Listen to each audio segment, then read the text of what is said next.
Je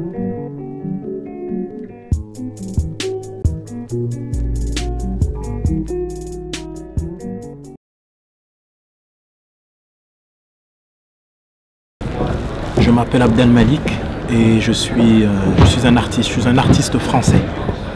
Voilà. Je m'appelle Nizar, je suis un psychologue et artiste aussi marocain.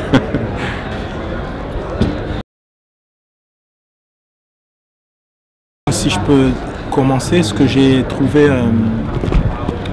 merveilleux dans ton intervention, c'était vraiment cette idée de mettre en lien, j'ai envie de dire, les choses de la science avec finalement d'une certaine manière le profane, avec la notion de spiritualité et de sacré. Et je trouve ça important parce que de mon point de vue, le profane n'existe pas en fait, il n'y a que du sacré. C'est une question j'ai envie de dire, de point de vue, de perspective et d'intention.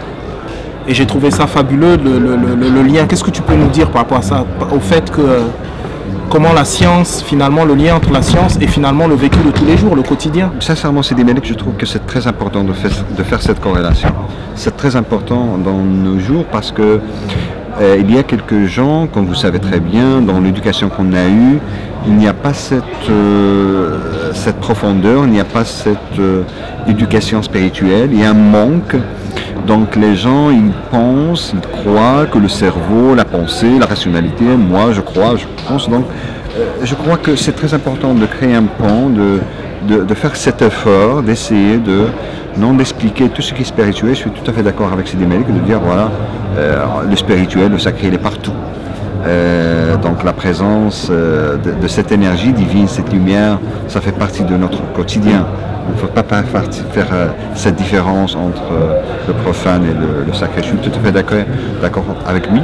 Mais le plus important je crois, c'est de faire ce lien, c'est de créer cette corrélation entre la spiritualité et la science, parce que beaucoup de gens n'arrivent pas à comprendre les expériences spirituelles qu'on a eu la chance d'avoir et de vivre, parce que c'est une expérience. Moi je me rappelle d'une anecdote très importante. En 1968, un grand écrivain anglais va voyager au Maroc. Il va se rencontrer avec un grand maître spirituel qui s'appelait Mohammed ibn al-Habib. Donc c'était l'époque de Beatles. C'était un ami de John Lennon et Paul McCartney. Ian Dallas, c'était son nom à l'époque. Après Abdelkader, Soufi maintenant, aujourd'hui. Donc à l'époque, c'était vraiment découvrir le Maroc, découvrir l'Inde, tous les pays un petit peu exotiques comme ça, non? L'intention c'était juste de passer une semaine. Et après il a passé des mois. Et après il m'a dit, voilà, j'ai appris beaucoup de choses avec ce maître. Et je lui ai dit, mais ce maître il parlait anglais? Il m'a dit non. Vous parlez arabe? Il m'a dit non. Alors comment c'était la communication? Il me dit, c'était par le cœur que la transmission entre un maître et un disciple ne se fait pas seulement sur ce plan rationnel, le langage, le vocabulaire. C'était quelque chose de très spirituel, de très énergétique. C'était une lumière, c'était une transmission d'énergie.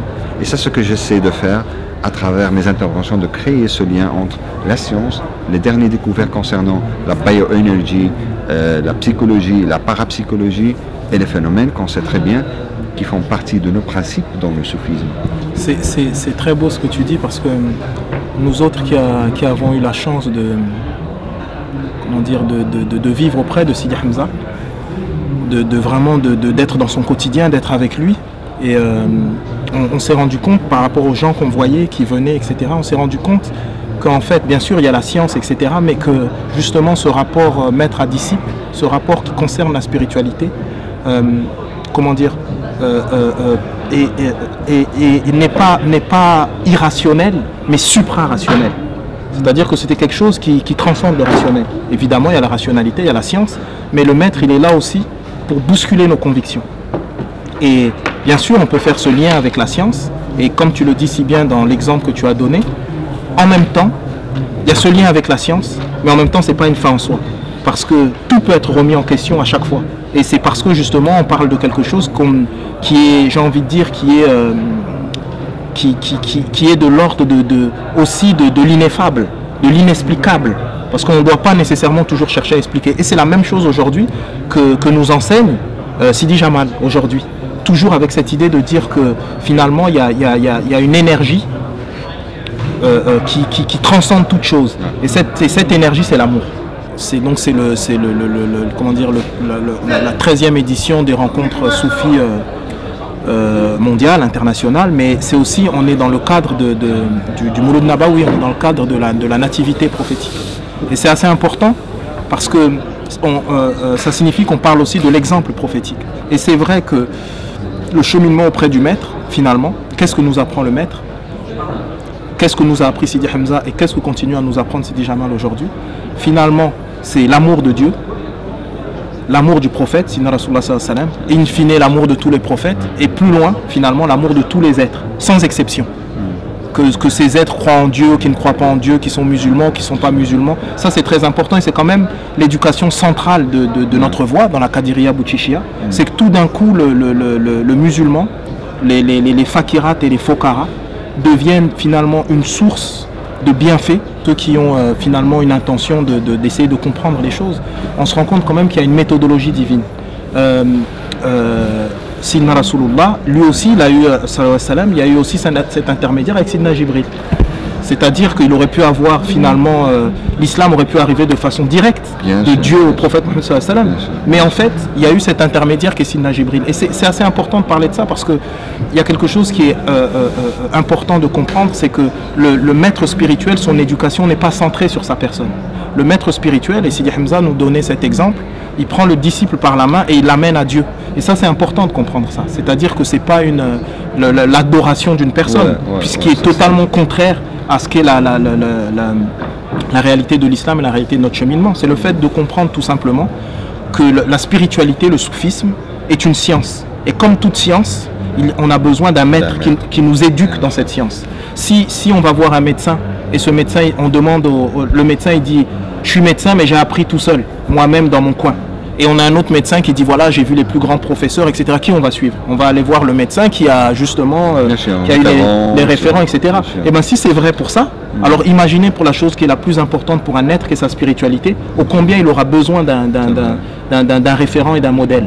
Et donc ça c'est important de comprendre ces choses-là. Et donc c'est pour ça que je trouve pour moi non seulement important, mais presque salvateur qu'on puisse mettre en lien avec la science. Même si on sait bien que ça ne s'arrête pas à la science. C'est important, ça va bien au-delà. Mais c'est important parce que la science est un langage. Et pour pouvoir expliquer, expliciter les choses. Et c'est vrai qu'on a la science, on a la chance dans cette voie de pouvoir être en connexion avec à la fois des sommités spirituelles et la plus grande sommité spirituelle qui est notre maître lui-même, Sidi Jamal, mais aussi avec des sommités scientifiques. Des gens qui peuvent nous expliquer des choses concrètement comme... des frères comme toi, et c'est merveilleux. Merci. Et donc voilà, donc c'est important, on apprend les uns les autres. Merci. Merci vraiment. Sharaf. Merci.